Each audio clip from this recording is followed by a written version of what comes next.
All right, everybody. I am recording this, so just so you know to keep noises maybe down, so for the people who are not here. Okay.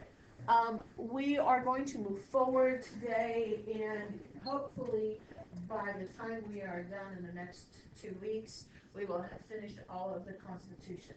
Not the amendments, but the actual Constitution. My goal is to finish that. Actually, I'm going to finish it this week.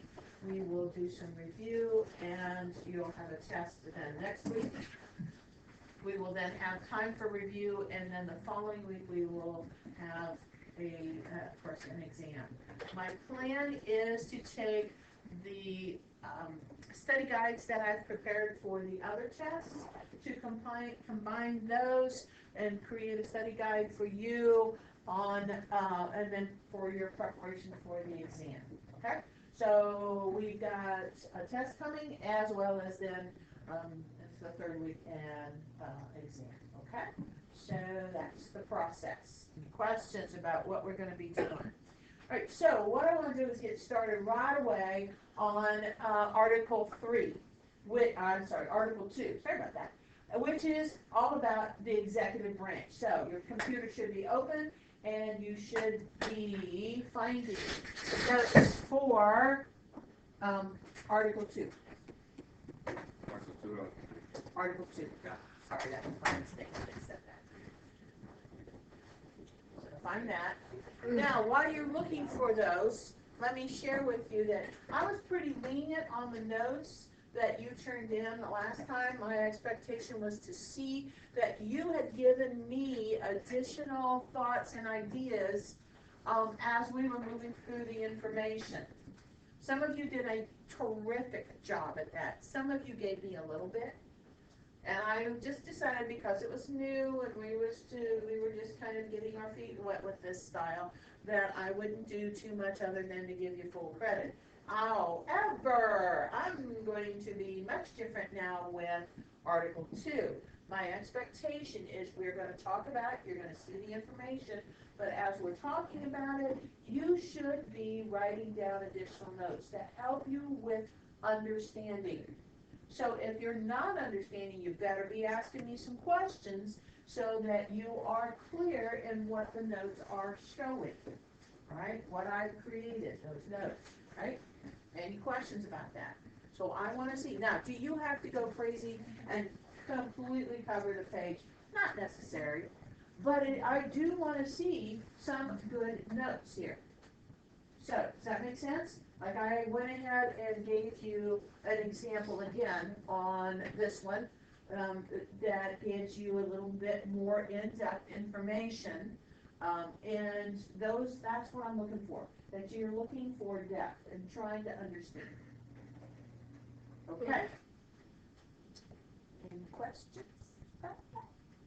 Okay, let's get started. So our targets are this. We're going to identify and analyze the powers of the executive branch. That is Article 2 of the Constitution. Okay. We're going to analyze the powers of Congress and identify these powers that are delegated, concurrent, and reserved. So we're going to, we're just going to start introducing this idea. We are going to look at that further when we get through with Article 3. So, but let's move forward then into the executive branch. Oh, let me get to the right spot. All right, there we go. All right. So, question. Oh, that didn't stay where it belonged. There we go. So this is a question to reflect on first. This is not in your notes. It doesn't have to be.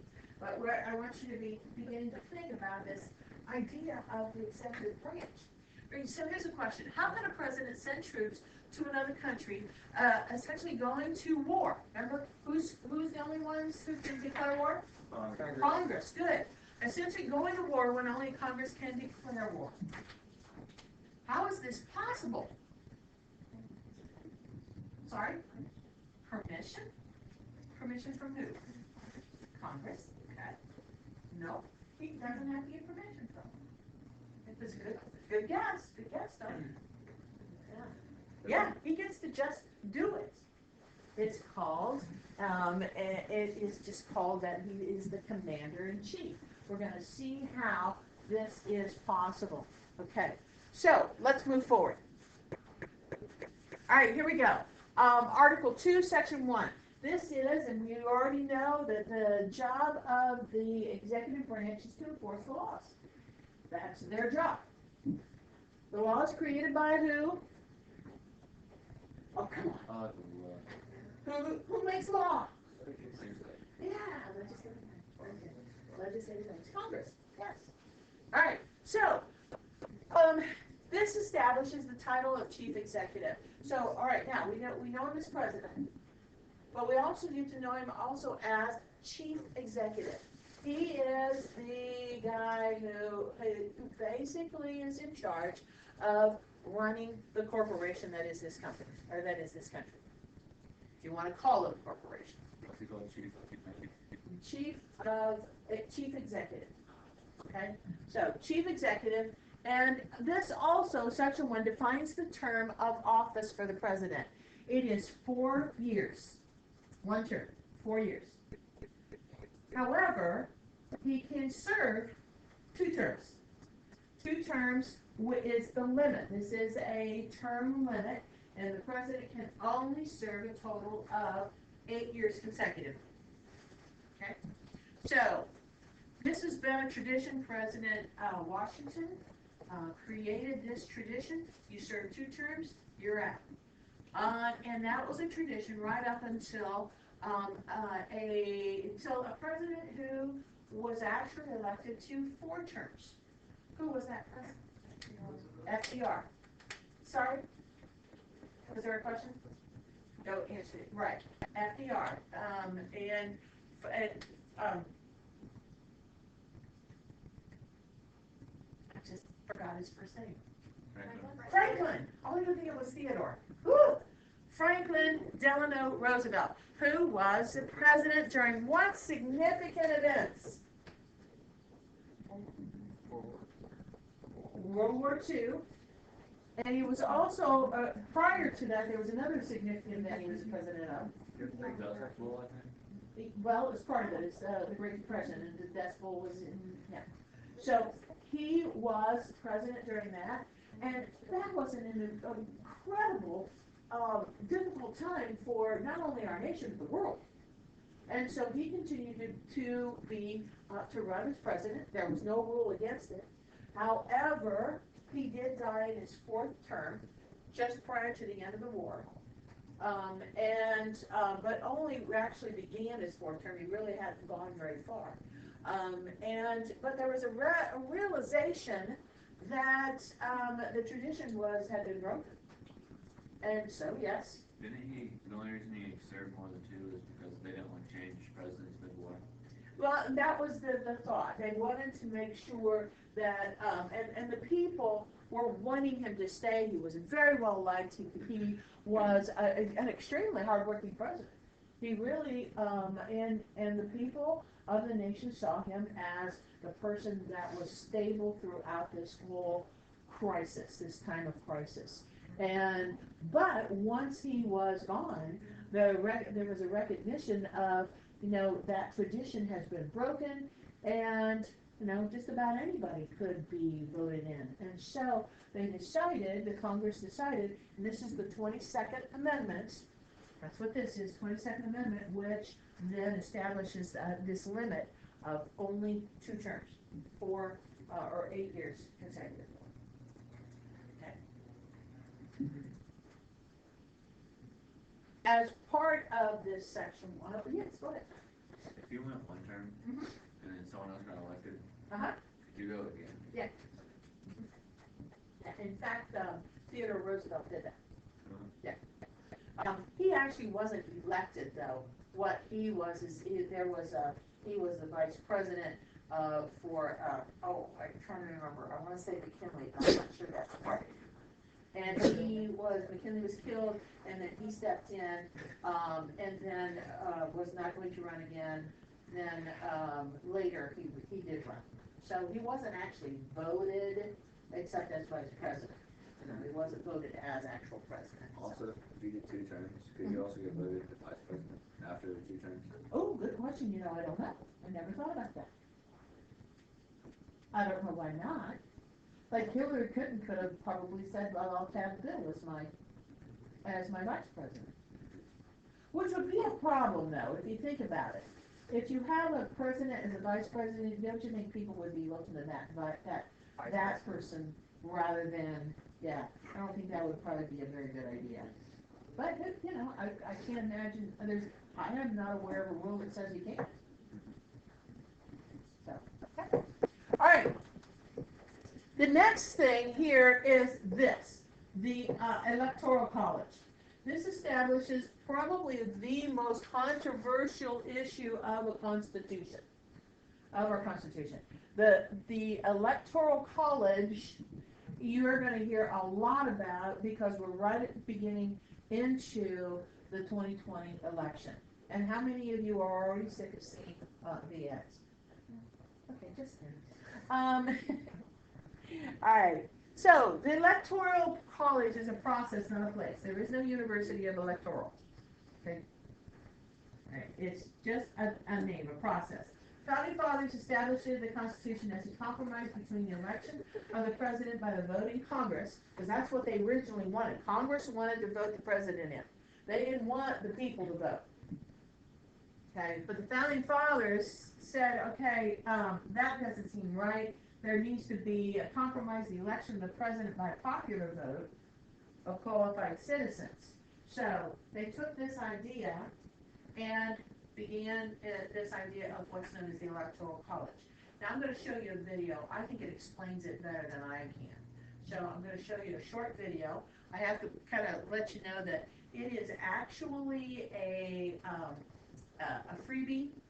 They have it out there for you, but you're supposed to buy this whole thing. Well, the only thing I'm interested in is this little freebie that they provide. I'm not interested in the whole thing. So we're going to watch it in a short or small form. So bear with it on that. Oh, it's easily seen. It's just that's the best I can do for you on it.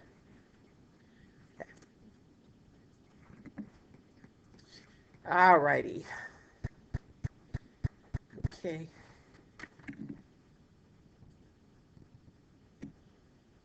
Yeah. That worked a little better than it usually does. Okay, let me get it over here.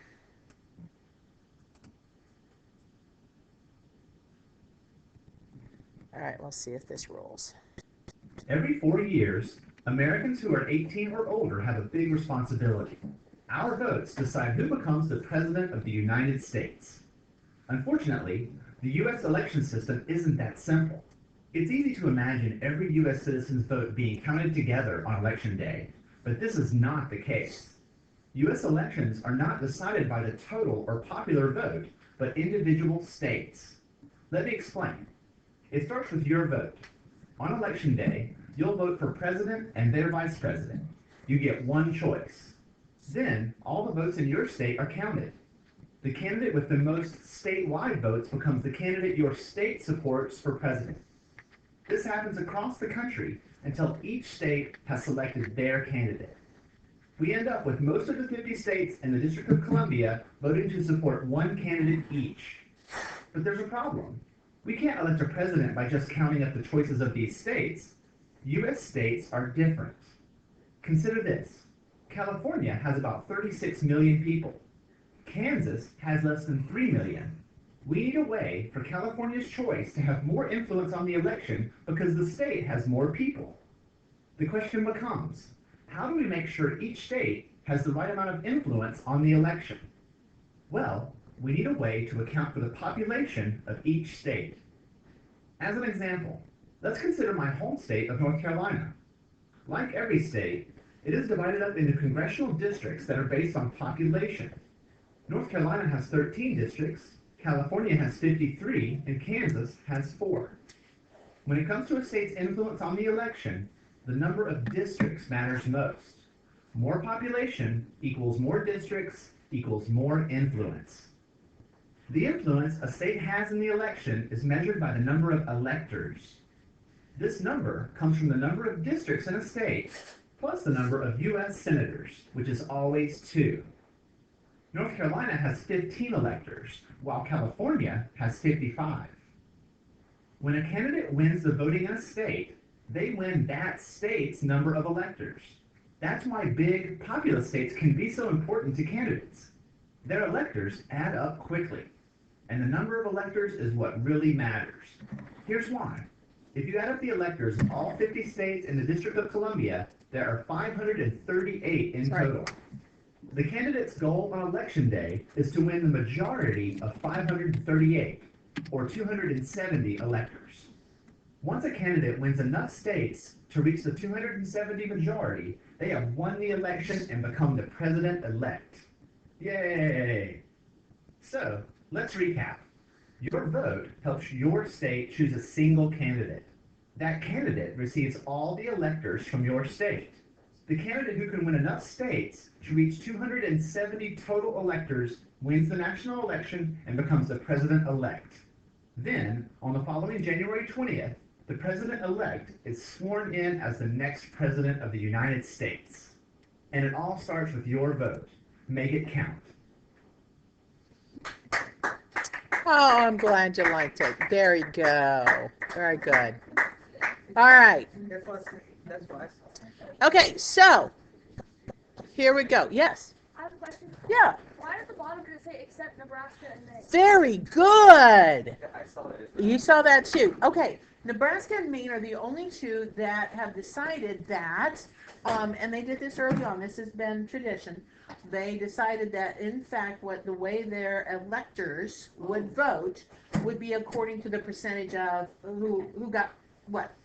Like, for example, and I don't know for sure. Let me see. I'm looking here real quick. It does not show. No, it doesn't. Okay. If, like, for Trump and Hillary, okay, last election, it would be if Hillary got 47% and Trump got 53%, okay, then the electors would divide accordingly. Okay, so you have, and I don't know, let's see, Nebraska has 4 electors. So they would have a percentage, so basically, because that percentage is so close, 2 would vote for Hillary, 2 would have voted for Donald. Okay, make sense? Okay, and that would be the same for me as well. You know, whatever percentage that was. Okay, does that make sense to everybody? Yeah. Okay, all right, so let me show you. Did I copy this? I can't remember if I actually copied it. Okay, we'll do it again. All right, paste. Okay, now, this was, oh yeah? Got it. So if it was like 25-75, would like 3 go one way and the 1 would go the other? Okay. Yeah, yeah. All right, so what you're looking at here, it looks like from what I see, Nebraska and Maine they did not divide in this case, because apparently they voted mostly for one candidate or the other. But here's what you're looking at right now. This is the map of all the electors, total electors, and this would have been the 2019. Well, this is as of 2019, but it is the 2016 election. So, excuse me, blue Democrats, red Republican. Okay. So here are the blue states.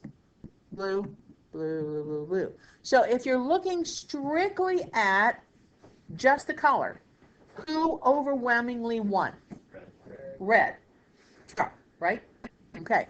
And of course, and it shows that, check my glasses off, can't read anything. It shows that why is it showing the same amount? That shouldn't be. Okay, let me do it this way. Oh, that's why. Okay, hang on. Wrong. This was a map. This is not the. This is the 2020 election map. Sorry, I hit the wrong one. Let me get this one. Or like projected. Yeah. But for even But they're even, yeah. It's not a really good map. So let me see if this is so small it may not come up very well. Ah, darn it.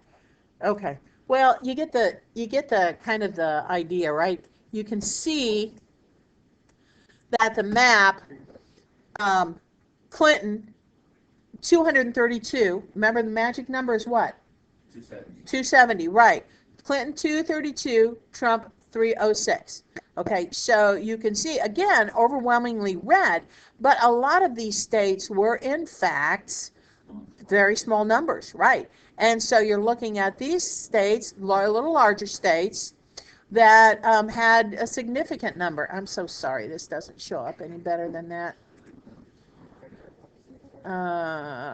Let's see here. Let me get out of this.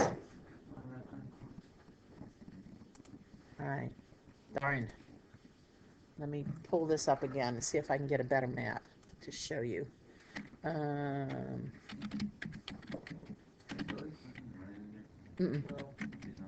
No.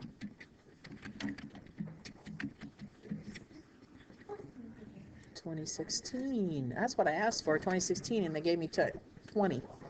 Okay. Let's see if that's any better. Oh, this is better. All right. This is a better map. There we go. That is a much better map. Yes, we can see. All right. I can't see it. The race is Yeah. And so you can see here in Maine, okay? Do you see how there was, it doesn't say how it went. These are the 4 electoral votes. It may have been 2 or 2, it might have been 1 and 3, I don't know. Yeah, that's to me as well. But here's Nebraska. Nebraska took, Trump took all of them. So, At the bottom it says Maine, doesn't it? yeah. Oh, yeah, there you go. Yes, thank you. Split electoral votes. So they got, right. So, not sure why there's a question mark there. Okay. Right. So, okay. Right. So, there you go. You can see. Ooh, what do toss-ups do? Do they have to like flip a coin? I have no idea. I have no idea. Okay. There weren't any toss-ups apparently because there's nothing here. Okay. So Hawaii had 4, and they went with Hillary, and Alaska went with President Trump. But you can see now. You can see here's Ohio. We have 18. Florida and Ohio, Florida, Pennsylvania, Texas. These are, and there's another one, and Georgia might be. These are called swing states. They don't necessarily always vote the same. You know, they don't necessarily always vote Republican. They don't necessarily always vote Democrat. Illinois, but mostly Democrat for Illinois. But these states are heavily by the president, or candidates, I should say, they are heavily campaigned. So we're going to see a lot of people who are going to be wanting to come to Ohio because we are a swing state. They want those 18, right? Yes. So, California, almost always, traditionally, as well as these 3 states, almost always traditionally go Democrat, as does New York. So, Minnesota almost always goes as well.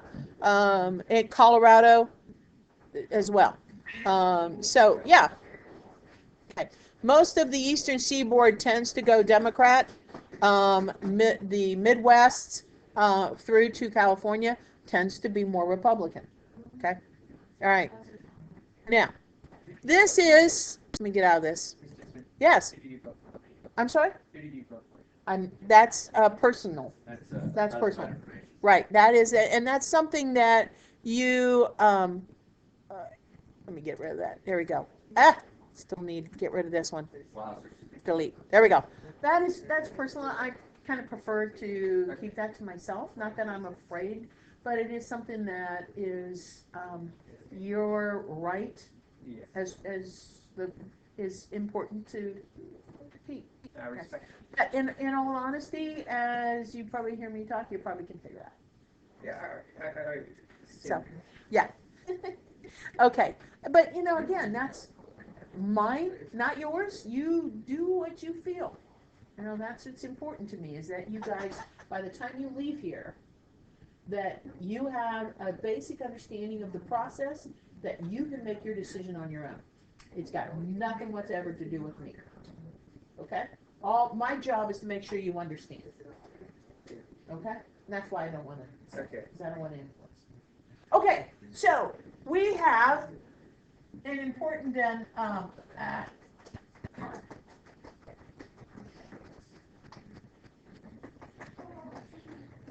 So this is important. If it's not highlighted, I would definitely highlight this. Number of representatives or districts. You can put a slash there and say districts as well. Representatives, remember we have 16 districts. And from each district we send one representative to the House of Representatives, right? Say yes, because that's correct. And you guys are talking, and you're going to need to be quiet or you'll get separated. All right, so we have 16 districts, one representative goes to the House of Representatives. We have how many senators? 2. All right, so number of representatives plus number of senators equals the number of electors. So depending on the election, in this case, in 2016, the majority of Ohio went and voted for Trump. Okay, so all 18 of the electors then voted for President Trump. Okay.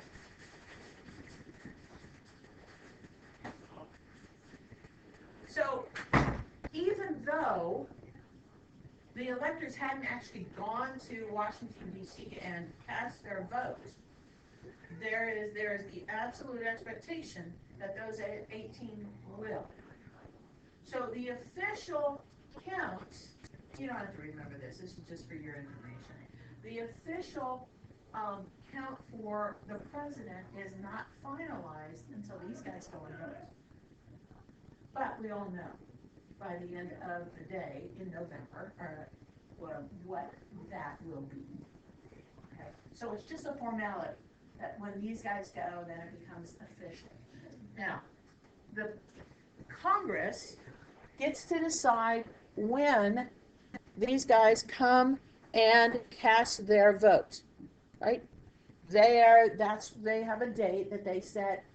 It's not always the same date, so I didn't put it up. Unlike, January 20th is the day the president becomes the president. That is the day, and it doesn't matter what day of the week it is.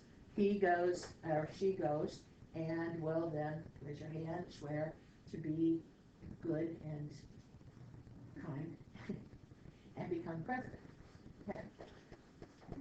So, in order to take the oath of office, though, the president must be a minimum of 35. Okay. Do you know who the youngest president ever was?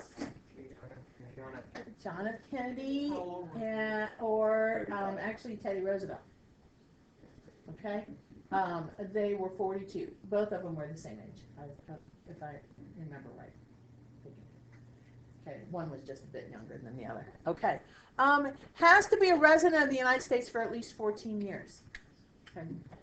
It has to have lived in the country for 14 years.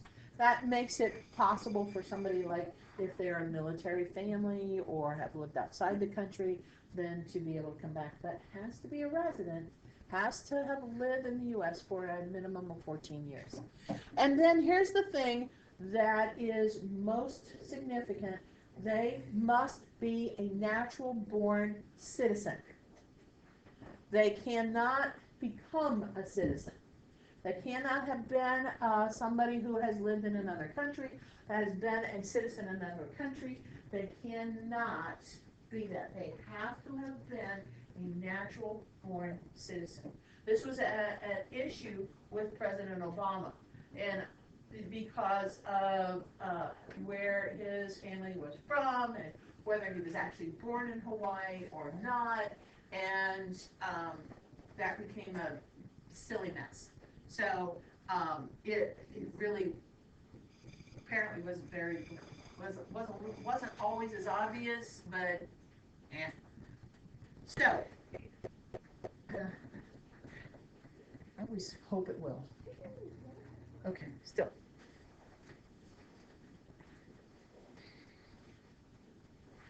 All right, here's the final portion for the section on. Sorry, my register Oh, okay. I was wondering what's going on there. All right, that the president, to preserve his independence, Congress can neither raise nor lower his salary during his term. Okay, president can't accept pay from anywhere else either. So, like for example, President George W. Bush owned the Texas Rangers and the baseball team, right? Okay, he had to give up ownership of the baseball team. Yeah, he had to give up ownership of the baseball team, and that's true then of any president. And there are several of these guys who have they have a lot of ownership and a lot of different things, and then they have to give that up. Their only place they can accept pay is through the government as paying them as president. Do what? Trump had to had to divest himself of all ownership of any of his stuff. He sold, his children took over in essence. Okay. So his children took over for most of the stuff that he had owned. Next month they'll give it right back. Yeah, that's what. Probably. But President Trump is also one of the oldest presidents we've had. So he might like, okay, I'm done. I'm retiring. You guys keep going. Bye-bye. These are small and only one business. Yeah. I thought they don't use their stuff because they could die on the job. Well, and that's the truth. You see the presidents when they first start, as opposed to what they look like at the end, are wow. Yes, they age. If you look at a picture of President Lincoln, it's a perfect example. If you look at a President Lincoln and a picture of him, he's he has a black beard and black hair, and his face is pretty decent for a man of the age he was. And then if you look at him at the point of course, at the end of the war, he looks like he has aged not 8 years, but 28 years. I mean, he is an old man by the time he is done. And that's true. And 8 years does age you. I mean, you don't look the same 8 years, but that's a perfect picture. If you want to see the difference. Are you looking at it? Yeah. Yeah, the difference in Lincoln is probably the best known as the difference in how he appeared then you can see Obama's quite a bit of change. Oh, yeah. Yeah. So look at this is his young, and this is him towards the end of his time. Yes, huge difference.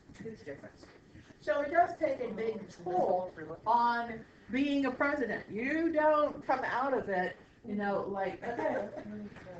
Time to get right back into things. Yeah, and he's right. We have had one president who died in office of natural causes, and that was Harrison, and he died. He was out. He only served a month, and he went out on his election day. He rode in a carriage without a hat, and it was raining. He caught pneumonia and died a month later. Yeah, I mean, he went through all of that and died a month later. So that's one natural causes. They think that President Reagan had Alzheimer's. They think he had beginning stages of Alzheimer's by the time he was finally out, but not necessarily. He liked to nap, and they use that as an excuse. He would take naps. Because he was one of the oldest presidents, and so Trump. but he liked to take naps. And of course, okay, well, that's old. Okay, hey, I take naps. I'm not old. The president likes to take naps. Yeah. Well, I mean, you think about it. That's a really hard job. You know, He deserves it. get rest. I mean, how you survive is being able to get rest.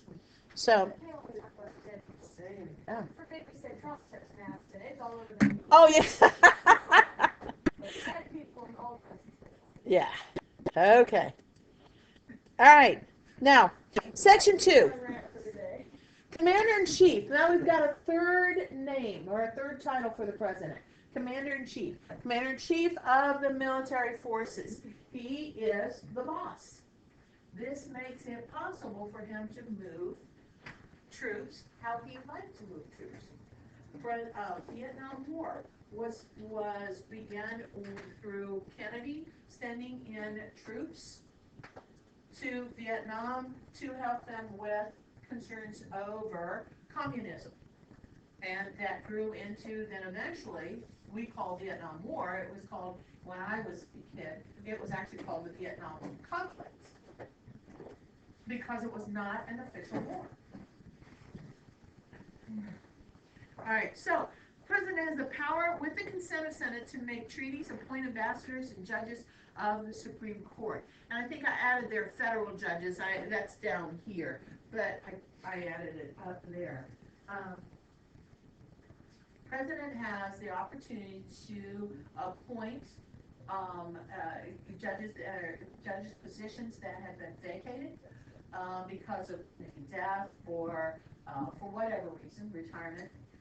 He also has and a very important duty of putting before Congress names of potential judges that they must approve. President Trump, one of his first duties was to replace a judge of the Supreme Court who died rather suddenly. Justice Kavanaugh, he placed his name in front of the Senate, and they had a series of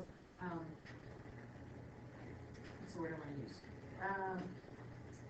Not trials, that's the wrong word. A series of meetings to talk about whether he was qualified or not. The Senate did this. And once the vote goes through, he was approved and now is a justice of the Supreme Court. A big scare happened a couple weekends ago where Justice Ginsburg, Ruth Bader Ginsburg, was ill, apparently went to the hospital. She recovered, but there was for many a fear that if she died, President Trump would have the opportunity to replace her with another conservative justice. She is a pretty liberal justice, and there was a concern over that, as to then how that would work out. Well, she recovered, and so, but it's an important role that he has. It is making those appointments and presenting to Senate the possible candidates. All right. So power extends to having control of the national and foreign policy in war and peacetime. So the president gets to make a lot of decisions about how the country's going to run. Public policy is how how the country is in terms of making decisions, how it works. Will it, be more of a liberal? Could it be more conservative? Depends oftentimes on what a president will be. These are executive powers. They're not written down, but they are available to the president to do. So he's a pretty powerful guy. Okay, Congress, cannot restrain the president's power to issue pardons and reprieves except in impeachment cases. Okay, do you guys know what a pardon is? Pardon me, good. Something happens in Parliament. Well, no, not. You can pardon yourself, you can pardon. Like if someone does something illegal and they're going to jail, can't you pardon them? Yes, right. Actually, it's a reprieve. That's what you're telling. If they're going to jail, reprieve covers that. If they're already in jail, it's a pardon. Yeah. Okay. You mostly don't see these until the end of a president's term in office. Generally, what they do is then that period of time between the election, which is at the beginning of November, and they're actually becoming taking office January 20th. They usually then have a whole list of things that they will do, like for example, pardoning people from different situations. I can't even think of one right now, but they often will have a whole list of people that have been jailed for one thing or another that maybe had a very severe sentence when in fact it shouldn't be as severe. A lot of times people will write the president, they will beg the president through a lot of different reasons or different accesses and say to the president, please, this is a story, would you consider pardoning this person? And then the president usually does some research and then decides yes or no, whether they will be pardoned or not. Didn't that like just happen? For who? For what? Someone just got out of jail. Could be. I don't remember that. Kim Kardashian got some woman out of jail. Oh, I kind of remember something about that. Yeah. Like she had a whole meeting Yeah. with the president and everything. I think you're right. I kind of remember something about that. It's been a little while ago now. Yeah. But yeah, I don't even remember the circumstances though. I'm completely blank on I that. don't either, but I just seen it. Yeah, I do remember seeing something about that. But yeah, I mean, that's a perfect example. Somebody really stands up for somebody and says, hey, this is a wrongful set of circumstances. Here's why. And then it's up to the president to decide whether they'll do it or not. Okay? Governor has the same power. Governor has a similar power, but only for the state. I mean, he can't pardon somebody from another state. He can only pardon within the state. President has a much broader. But yeah, you're right. I don't remember what it was though.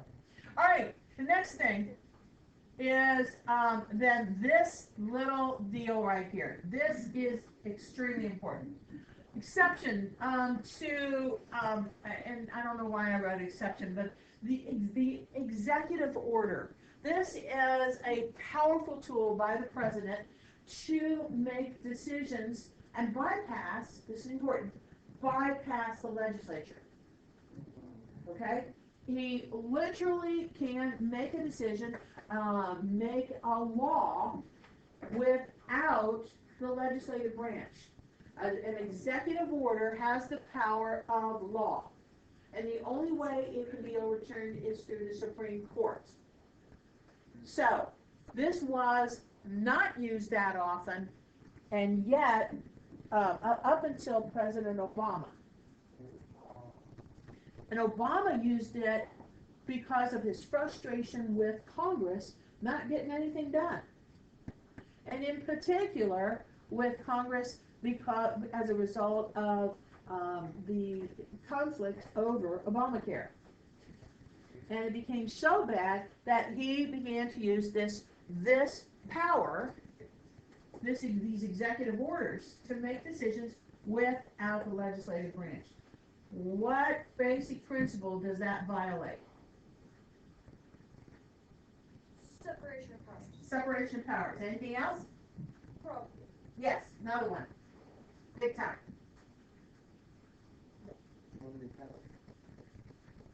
I will accept that, but there's one that's really, yes. Limited power, limited, yeah. But, Competition.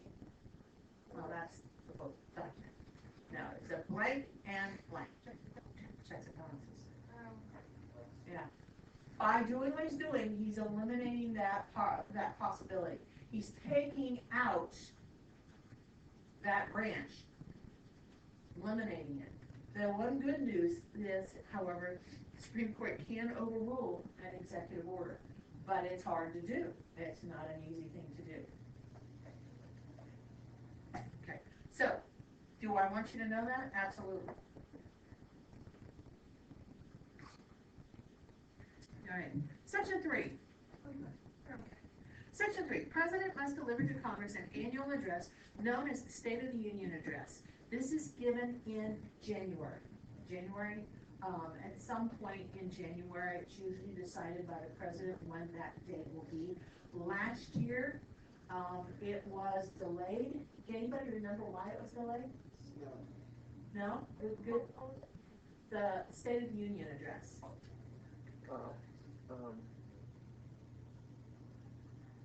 You remember that there was a major shutdown of the government, and he delayed it until the shutdown was over.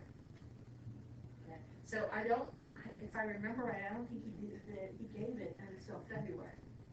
But generally, it's done in January. But it's his choice as to what date that will be.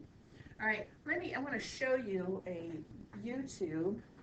How many of you have ever watched the State of the Union Address? Yeah, I thought so. I don't think this is the one I want to show you, but we'll start with this one. This one is where he's already on. Yeah, no, that's not the one I want to show you. I want to show you the one that begins before he ever starts. Okay. All right, give me a sec here.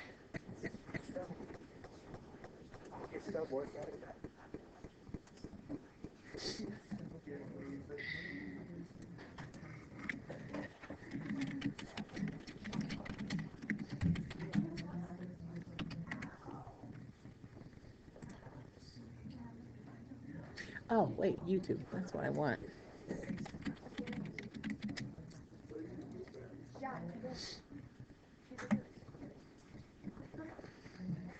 Come on.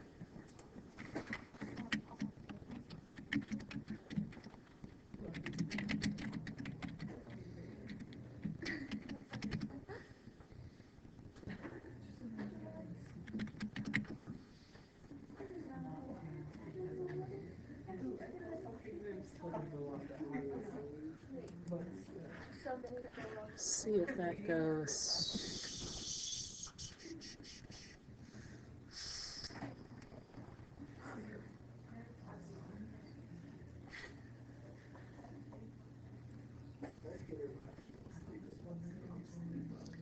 That might be it.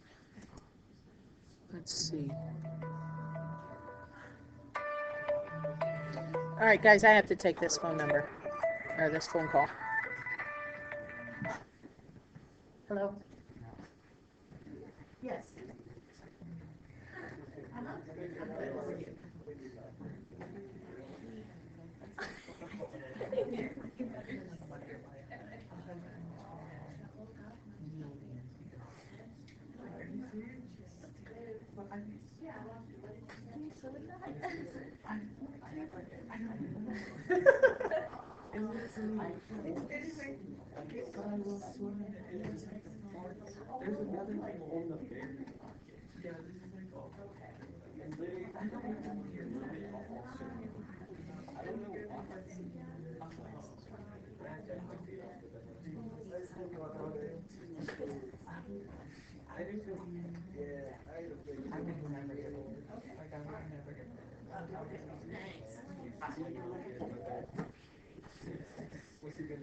All right, sorry guys, that's a phone call I needed to take.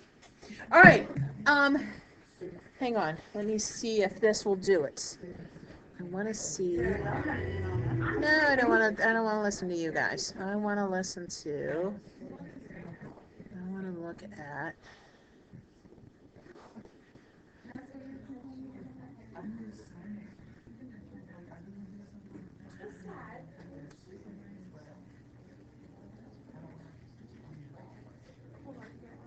He's talking about boosting America's nuclear capability with launch from the new Start 3. All right, come on, is this?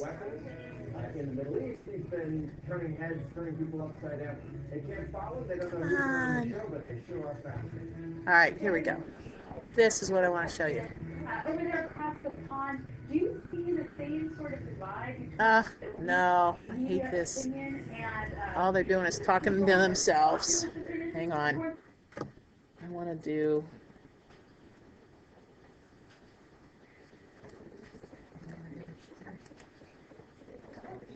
Shoot.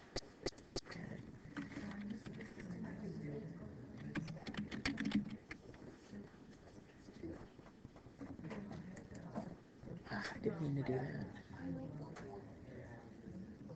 There's PBS. Okay, that's better.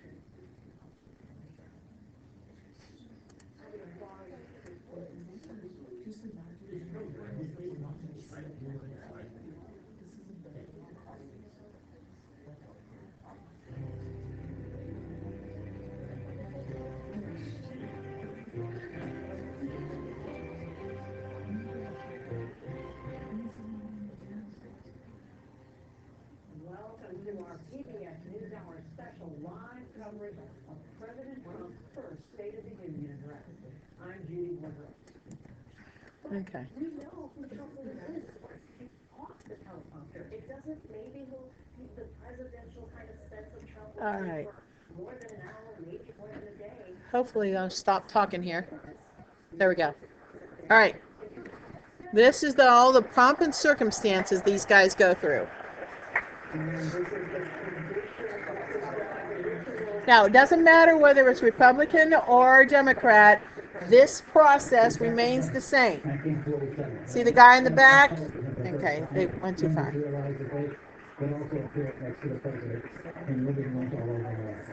then he makes his way down the aisle. Again, we've seen this scene so many times before. It's usually the members of the president's own party who get the closest. It's interesting to see if the Democrats are going to be reaching out to him. If I were a good reporter, I'd say very excited. And when they used to start reporting around the aisle seats to get the into the shot, he's still a good bonus for a lot of people in a lot of seats. So they probably got a little less than Vice President. Amy will watch and respond. I just wanted to disagree with David tonight early in the evening, and that is, it makes no difference what the president proposes.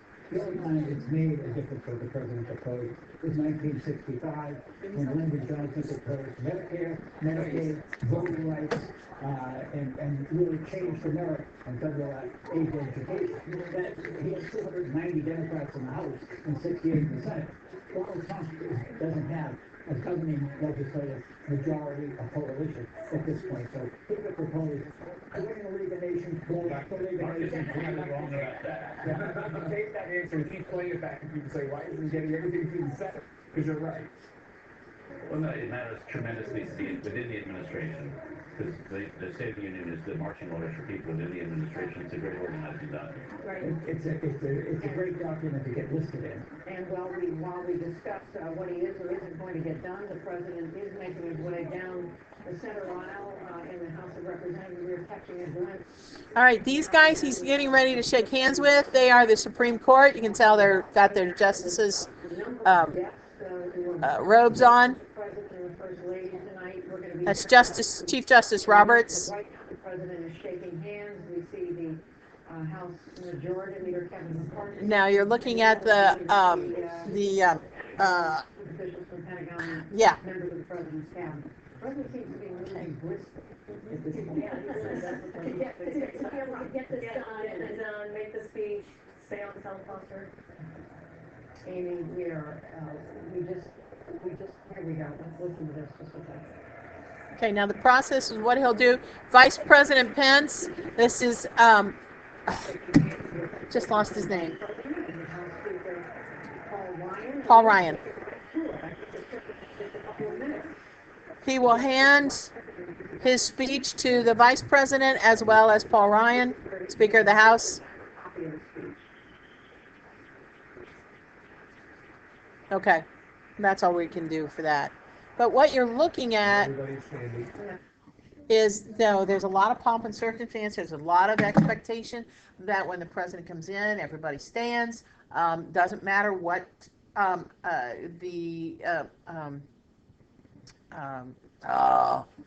what I'm trying to say, but what political party he belongs to.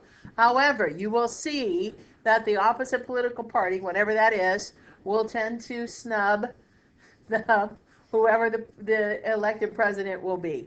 So, you know, sometimes people do not have good manners, and our Congress does not have good manners anymore. All right, so let's finish up. President may summon Congress into extra sessions or special sessions. This has to do with things like, for example, a shutdown. The president can say to Congress, if there is a shutdown going on, you are not going home until you make some decisions. And Congress has to stay. They don't get to walk away. That's part of these checks and balances. You stay until you figure it out. There's a lot of other reasons that can happen, but that's in recent history, that's the most common. All right, so special sessions or extra sessions. All right, section 4. President, Vice President, and all civil officers of the United States shall be removed from office on impeachment for and conviction of treason, bribery, other high crimes. So right now, we are in the process of watching President Trump possibly be impeached. Okay? Only if he is convicted. Okay? Remember, that is the process is just starting. He must be convicted, and that can only happen in what house? Senate. Senate. The House is who decides whether he will go through the process or not. Right. The Senate actually tries the case. Okay? Remember, that question will show up again. Okay? That question will show up again. So remember, the House of Representatives only decide if he is going to go through the process of impeachment. The actual trial happens in the Senate. So right now, they are in the process of deciding. So, but if they are in fact impeached, then they are out. You do not get to continue to serve if you are found guilty of these crimes. Okay. Do you think you will? No. Doubt it. Kind of like President Clinton. He was pretty much guilty, but the Senate voted according to their parties, and at that point in time, the Democrats own the Senate. Okay, at this point, the Republicans own the Senate, so doubtful. But, like, isn't he guilty? So was Clinton. It's really. I hate art. I hate. So was Clinton. So yeah, I mean it is kind of a crazy process, but it is what it is. Now, do I want to go anywhere else? Why? What's so bad about other places? Well, you don't have a What about process at all. France? Right. Oh, France. Wow. It's pretty there. It is pretty there, so it's pretty here too. Cute accents. Like their food is real good. Yeah, but that's not an indicator for. Okay, here's what I need. I need for you to. Did you finish? Did you make some additional notes? Yes. Did you take the time to ask any questions if you weren't sure of anything? Yes. All right. I want you. What? Yes. Oh, I was gonna ask you about the trial again. Yeah. The actual trial is. Yeah. You want to start what? It happens in the Senate, and there's a judge, and for the president, it'll be the Supreme Court's, Chief Justice of the Supreme Court. There is a prosecutor, there is a defense attorney, and then the jury, for all intents and purposes, is the Senate, and they vote. I'm giving you a really dumbed down version, but it's basically what it is, right? Okay? Did that make sense? Yes. Okay. Was there another question? No. About this? Okay? So, President, now, one thing I want to note here, and it might be worth you maybe making a note here, is that the President, Article 2 is obviously much shorter than Article 1, isn't it? Yeah. The reason being, if you remember, Article 1 says who gets to organize the office of all the offices of the judicial branch and the executive branch. Who gets to organize it? What branch didn't I mention? Consolidated branch. What is it? Legislative No, they get to organize the judicial and they get to organize the executive. Legislative branch gets to organize these branches. So, that's why, I mean, they created and gave a lot of time to the legislative branch, but the executive and the judicial are much shorter. And the reason being is the legislative branch then, these are the people we voted for, then you can organize it. Okay? That doesn't mean these branches are less than the legislative branch. They in fact are as powerful.